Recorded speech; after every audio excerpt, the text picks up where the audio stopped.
This video is an attempt to translate histories of Boulogne region to our English cousins, especially the cousins of the Kent. Sorry for errors and misunderstandings. Boulogne. The lighthouse of Caligula. The Tower of Odd. Julius Caesar led a Gallic war between -58 and -50. He explains in comments on the War of Gaul his difficulties to fight and subdue the Marines. In -52 it is the defeat of Vercingetorix that falls back on Alesia. The Marines, living chiefly near the sea, are Celtic Gauls. Their territory had as Roman administrative capital the present city of Boulogne and as port main Roman Port Asicius, the present Boulogne. In the year 40 AD, years 793,794 after the foundation of Rome, the third Roman emperor, Caius Caligula, aged 28, came to the beach of Gizeriac, the ancient Celtic name of Boulogne, a crossroads from Gaul to Brittany, the present Great Britain. He then returns from a useless expedition to Germany on the banks of the Rhine and is still looking for a brilliant military victory to enter the great history of Rome, and thinks of invading Britain by defeating the Bretons, as well as the Emperor Julius Caesar tried in -54. Caligula then received the spontaneous submission of a Breton prince, probably frightened at the size and ferocity of the Roman legions, and thus took the pretext of returning to Rome and being awarded triumphant honours. The writer Suetonius will tell 50 years later in the life of the 12 Caesars a very critical story of this episode. As if he wanted to end the war at once, he directed a large army towards the seashore and arranged the machines in the lists. He sounded the trumpets as if it were a matter of signalling the battle. No one knew or suspected what he was going to undertake. Suddenly, he ordered the collection of shells which covered the beach and filled the helmets and garments.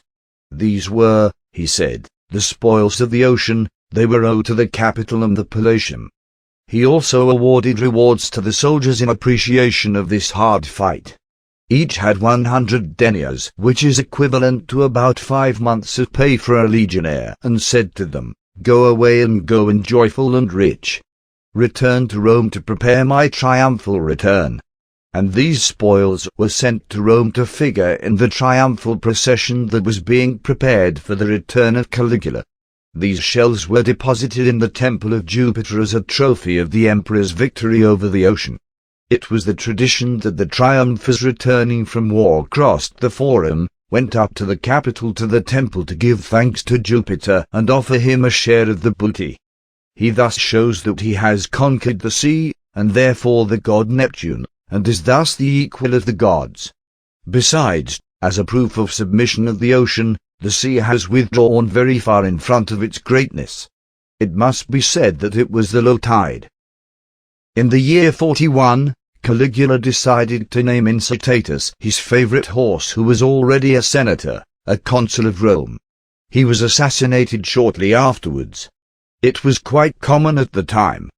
To mark his so-called victory, he erected a very high tower, destined to perpetuate his glory, from which fires, like a lighthouse, shone during the nights to direct the course of the ships, the Tower of Caligula.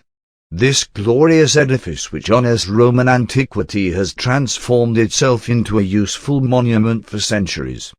Caligula thus asserted the presence of the Romans at the northern end of the empire and threatened the Bretons with the possible invasion that would occur in 43. The conquest of Brittany ended in 84. This is the first lighthouse built in Gaul and one of the very first lighthouses in the world. Caligula also wanted to compete with the lighthouse of Alexandria, Pharos Tower, that measured 70 meters in height and was 30 meters wide at the base. The Tower of Caligula was erected on the northern coast of the Gauls nearest to Great Britain, according to the knowledge of the time. It was built far from the edge of the cliff at an estimated distance of 600 to 800 meters behind. It was octagonal. We do not have an image of it before the 16th century. Its approximate dimensions were as follows. It had 6 feet of foundation, that is 1.8 to 1.9 meters. Its height was 126 to 128 feet, or 38 to 39 meters. Each side was 24 to 25 feet long, 7.5 meters. The diameter was 64 feet, that is 20 meters. The diameter at the base was therefore equal to half the height of the tower. The contour of the base was 200 feet, or 58 to 60 meters. The circumference of the last floor was 40 feet, that is 12 to 13 meters, with 8 sides of 5 feet side, that is 1 meter and a half. The Tower of Caligula had 12 floors and 12 entablatures a foot and a half wide. Each entablature was a reduction of thickness in the wall which formed a kind of sidewalk of 50 centimeters wide. This entablature enabled the workers to carry out the repairs of the tower. The top was surmounted by a square terminal lantern which served as a fireplace. It had been rebuilt under Charlemagne. It had 4 large arcades and was higher than the Roman floors. The fire was made in grids, where stuffed towels were placed soaked in oil and pitch. The fire could not burn in the open air and had to be placed in this lantern in order to be defended against the violence of wind and rain. Lighting was done through these windows. There was a small opening, in the shape of a vaulted niche, at each angle, that is 96, which made it possible to relieve a little the weight of the building. These small openings were probably used for the installation of the scaffolding that was used.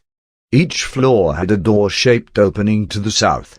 Inside the lighthouse, there were 3 vaulted rooms superimposed, connected by a spiral staircase made in the inner wall and which connected these 3 floors. This staircase made it possible to bring the necessary fuels to the lantern. The volume of the interior space was square. Each room had a curved bay, an arcade, directed towards the south. The central chamber, halfway up the tower, had 4 arched bays looking out at the cardinal points. The rooms were used for the housing of the guardians of the tower, for the storage of fuels and provisions of the guards. The openings allowed observation in the distance in all directions. The exterior face of the tower was always decreasing from the bottom to the top, but the diminution only took place on the thickness of the wall. The wall was very thick at the base. This strong structure allowed it to support the weight of the tower. The Tower of Caligula was built of an alternation of bricks and stones very broad and thick. First of all, 3 stones of colored grey iron, then 2 layers of yellowish stones, ochre, and above 2 rows of bold red bricks. To maintain these stones and bricks together, a tile mortar based on sea sand mixed with shells, lime, gravel and crushed brick was used. This mixture of colors made the appearance of the total very pleasant to see. Subsequently, the Caligula Tower took the name of Odd Tower. Its name comes from the Celtic odre or otrors, which means limit, edge, term, shore, coast. His name, therefore, explained his position on the seashore at the northern extremity of the Roman Empire. The Gate of the Dunes, which led from the fortified city to the Tower of Ord and which looked out onto the shore, was formerly called the Gate of the Limits, which tends to show that Boulogne was considered the limit of the Roman world. This tower was under the responsibility of 60 to 100 Roman legionaries led by a centurion.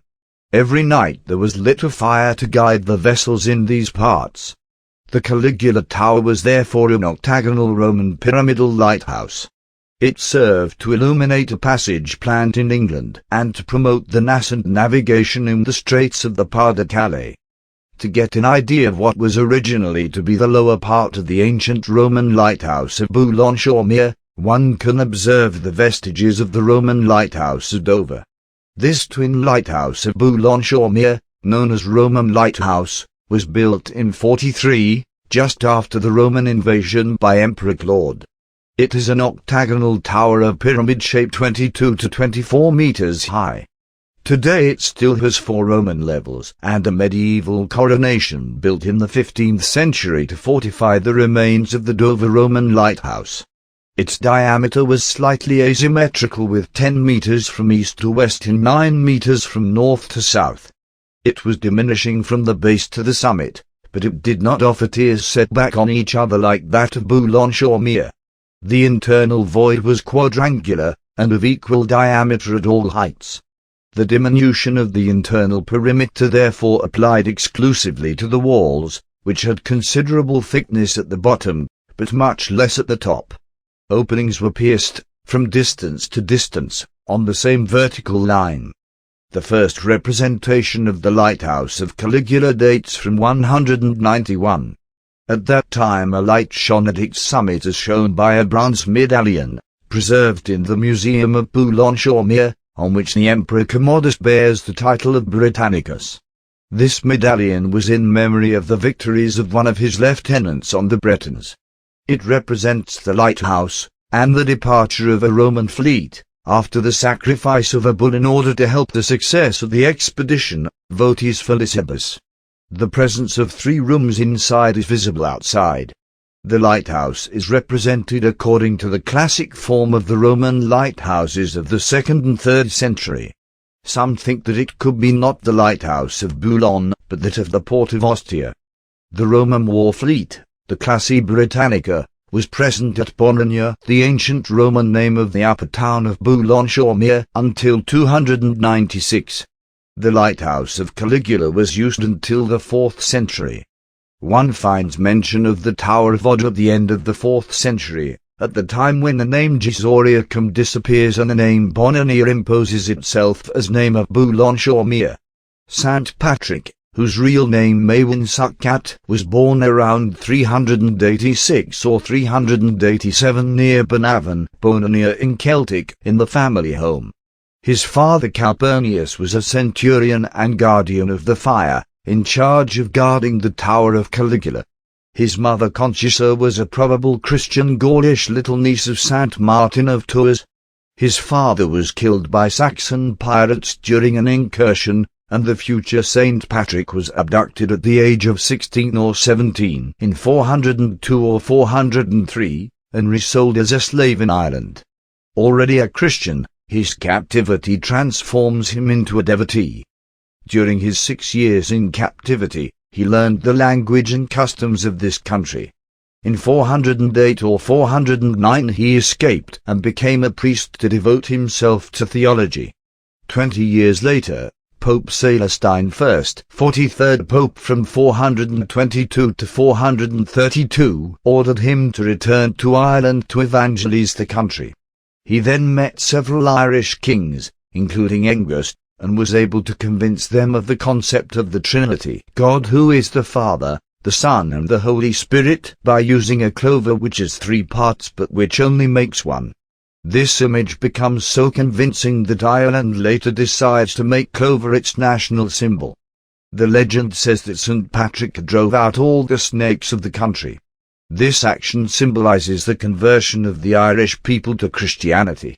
St. Patrick died on March the 17th, 461 at the age of 74 years. There is only one French church dedicated to St. Patrick. It is located in Boulogne Street of the Green Path, Le Chemin Vert. It was built in 1961 according to the wish of Canon Guillemin, who wanted a second church in the neighborhood besides the Church of St. Peter. One will notice the appearance of the St. Patrick's Tower in Dublin, built in 1747.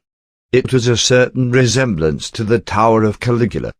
Dr. Diggon Street, formerly St. Patrick Street, is located at the top of Camp de Droit Street, not far from the site of the former Caligula Tower. The Tower of Odd was carefully maintained as long as the Roman domination lasted, 5th century. After the invasion of the barbarians, the Tower of Caligula was neglected for more than 300 years. After the end of the Roman Empire, it was the advent of the Merovingians and then the Carolingians. In the autumn of 811, Charlemagne himself came to Boulogne to inspect the fleet which he had ordered to build the year before. He fortifies the upper city and the lower city. He also ordered the restoration of the lighthouse of Caligula, which had fallen into ruins. This work demonstrates the strategic importance of Boulogne and the need to protect maritime transport against Norman plunderers. Charlemagne thus continues the repair of the useful constructions left by the Romans. The Carolingian prosperity constantly attracted the Scandinavian pirates to the ports where maritime trade was most intense, that is to say those of the Pas de Calais. It is for this reason that Charlemagne assembled a very important fleet at Boulogne. He also understood the importance of the lighthouse of Odd, repaired it, and ordered that at the summit there should be constant fires during the night, in order to direct the races of the navigators. Charlemagne inferred the Tower of Odd from one of his nephews, Earl Atten, who was responsible for it. The descendants of this illustrious earl subsequently settled in the farm of the Castle of Odd. This old farm was built on the neighboring plateau of Boulogne, at the place where the springs that feed a large part of the water pipes of the city of Boulogne-sur-Mer are born. This farm still exists and is located in Baington in the hamlet of Mackingen. It has been transformed into a gite and beautifully restored by its present owner. Charlemagne's initiative to create a fleet of war to protect commercial convoys and secure maritime transport proves that he attempted to reconstruct the Roman surveillance system, the ancient Litis Saxonicum. After his death, the Viking invasions began again. The town of Boulogne was taken by the Vikings in 882.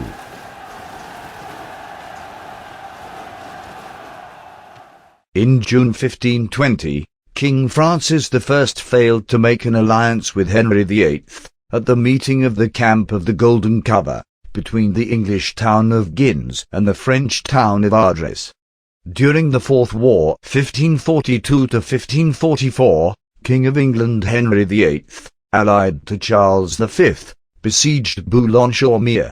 On July 21, 1544, the lower city is in the hands of the English.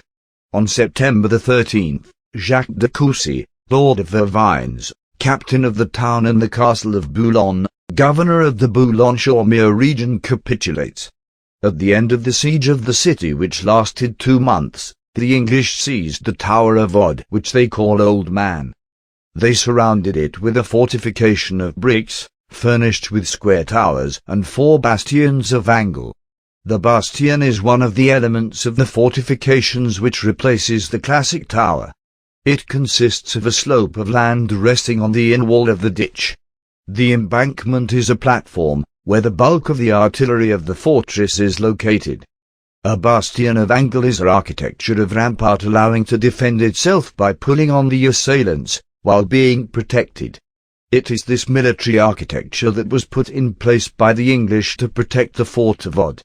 This fort was therefore surrounded by a second earthen rampart, which was furnished with pieces of artillery. There were lodgings for a large garrison, as well as a brewery and a mill.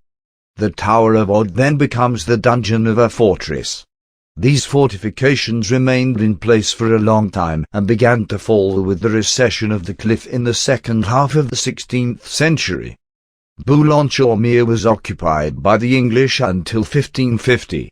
The French troops of King Henry II were preparing for the reconquest of Boulogne from the fort of Outreau, also known as Fort de Montplaisir, on the other side of the Lion River. Moreover, the Treaty of Outreau was signed at Fort of Outreau between France and England on the 24th of March 1550. On May 8, Henry II, King of France, ratified the peace.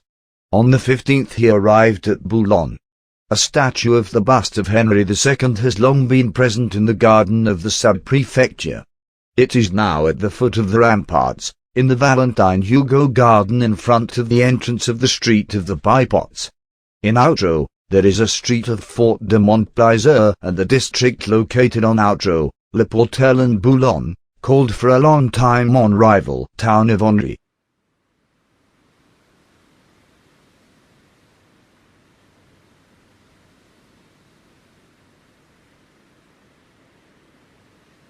In the 16th century, the Tower of Odd served as a lighthouse, but occasionally, at the time of the winter fishing, and only when it was necessary. On July 24, 1550, Francis, Baron of Odd, Mackingen and Ordingham, Lord of Sempi, was admitted to swear fidelity to the king. In 1584, On a Dutch map, the lighthouse of Odd bears the name of Douw Demon, the Old Man. The Flemings also called him the Black Man. In 1566 the municipality paid to Jean of Bournonville, Knight Lord of Overingham, Baron of Bainton, 600 herring at 30 pence a hundred and a barrel of white herring at £13. This rent was due to him as landlord of the Tower of Odd.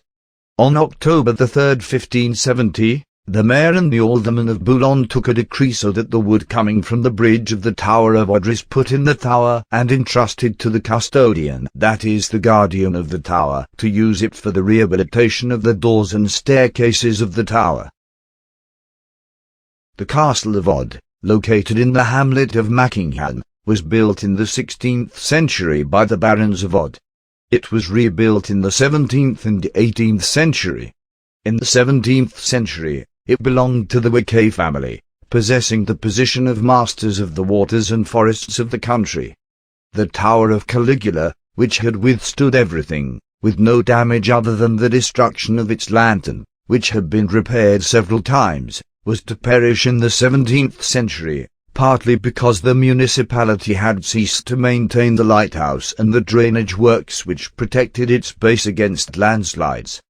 Its ruin is due to three combined events that could have been delayed by an action of the mayors and aldermen of Boulogne. First of all, the waves which, in the high tides, beat the cliff violently and untiringly. Secondly, the underground work of the sources, very numerous in Boulogne region, which weakens the cliff. And thirdly, the imprudent exploitation of quarries of stones and calcareous tufa.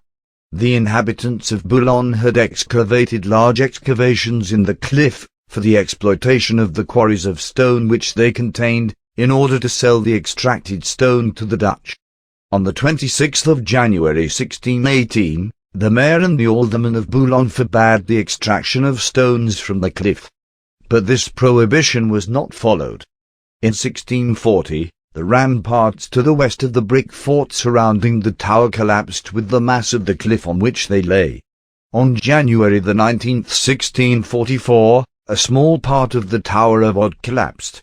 The historian of Boulogne, Regnard, says that on the 29th of July, 1644, at midday, the Tower of Odd split in the middle. Only one half fell, which slid against the other in a horrible crash. A smoke emanated from it, so that the air was obscured all the way to the town of Boulogne.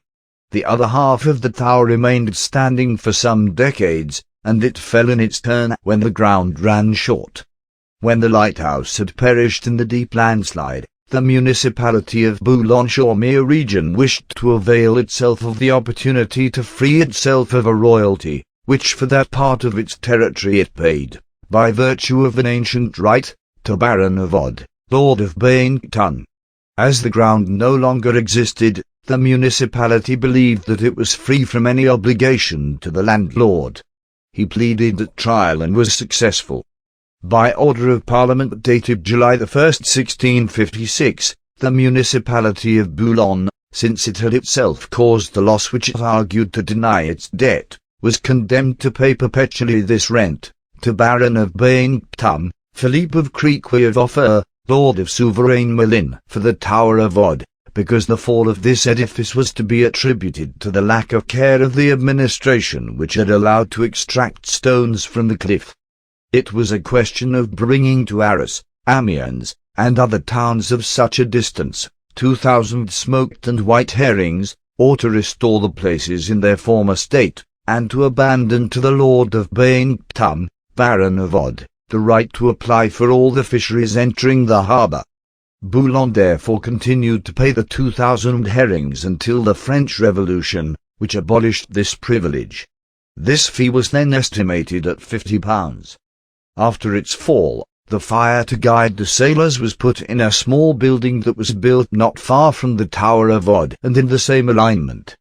At the beginning of the 18th century, the rest of the building fell on the slope of the cliff. The moving wet clay has since engulfed those of its debris that the neighbours have not collected as building materials. In 1745, a statue of Angerone, the goddess of silence and the emblem of political secrecy, which was lodged in the masonry itself of the tower, was found in the debris piled up at the foot of the cliff.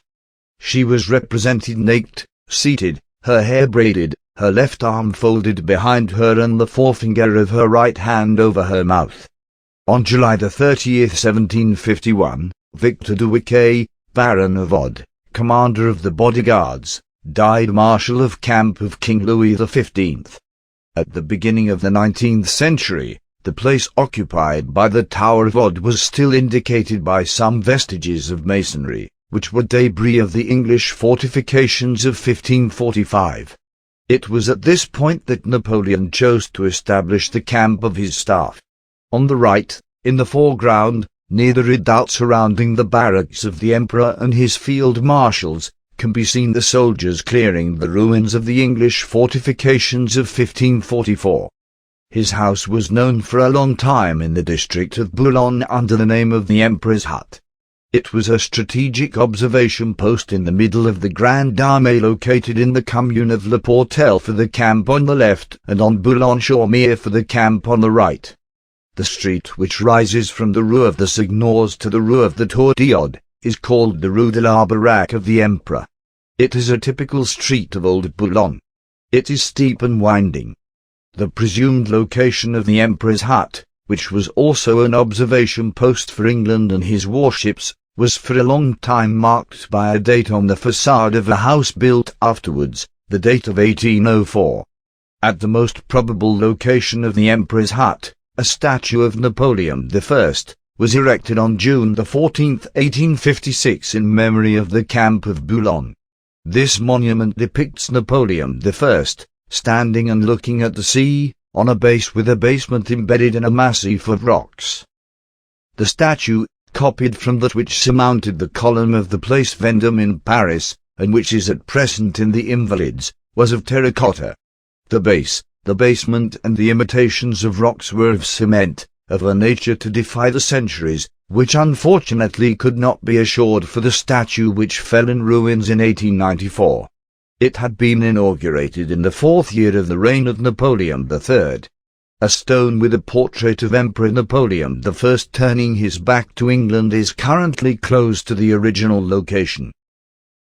In 1876 the statue of Napoleon I and the remains of the English fortifications of Fort of Odd are still visible above the ancient Calvary of the sailors. At the end of the 19th century, we could still see two massifs of these ancient fortifications dominating the cliff. In 1900, two massifs of the walls of the English fortification of 1545 were still at the top of the cliff.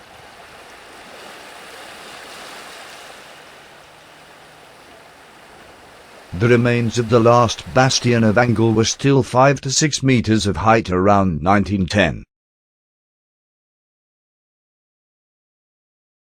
These ruins were a place of frequented walk, especially by the fishers' wives watching the return of the sailors.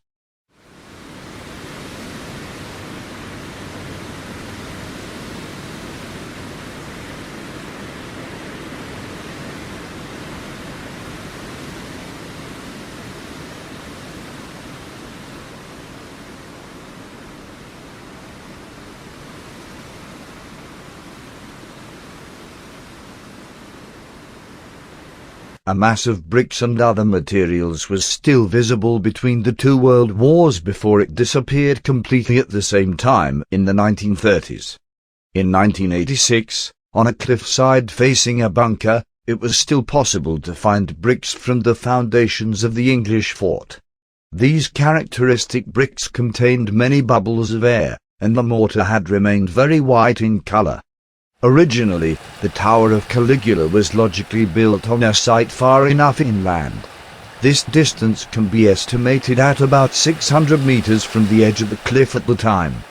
Between the year 40 and the middle of the 16th century, the sea destroyed and carried away a portion of ground of 200 toises that has about 400 meters of reduced length. From the end of the 16th century, the brick walls of the English fort that surrounded the Tower of Odd fell as the cliff drew back. In the middle of the 17th century, the retreat of the cliff had reached the tower itself, which was located in the middle of the brick fort.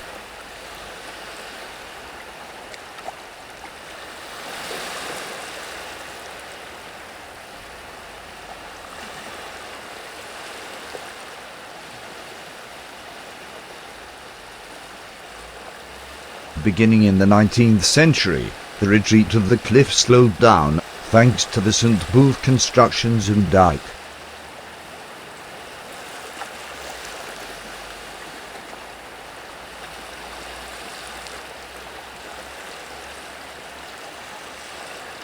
One can thus estimate on a current map the position of the old Tower of Odd.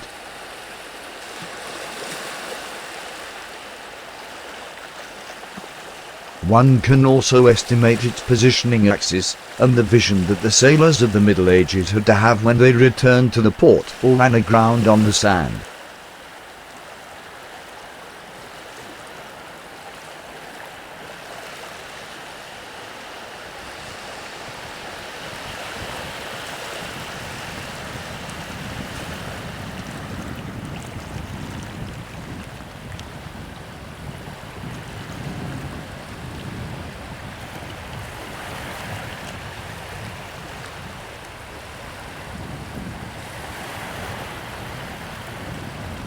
If you want to watch a video about the history, geography, monuments, dialect, geology, nature of this beautiful region of Boulogne, send an email to the following address: ledoubledoc@gmail.com.